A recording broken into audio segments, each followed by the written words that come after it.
Hello guys, welcome to my channel Shalini Mahesh. అందరికీ happy Monday అండి. So Monday రోజు morning రొటీన్లో నేను లంచ్కి ఏం ప్రిపేర్ చేస్తున్నానంటే సాంబార్, అట్లాగే బ్రేక్ఫాస్ట్లోకి గోధుమ పిండి దోశలు విత్ పల్లి చట్నీ అనమాట. So let's get into the video.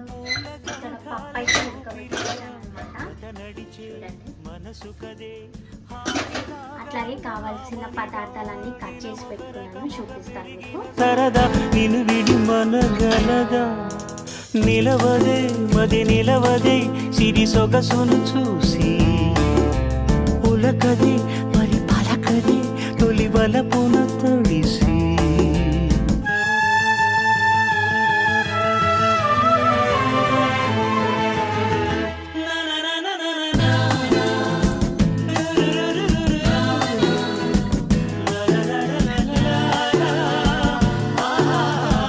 Like and subscribe for more videos. Bye bye.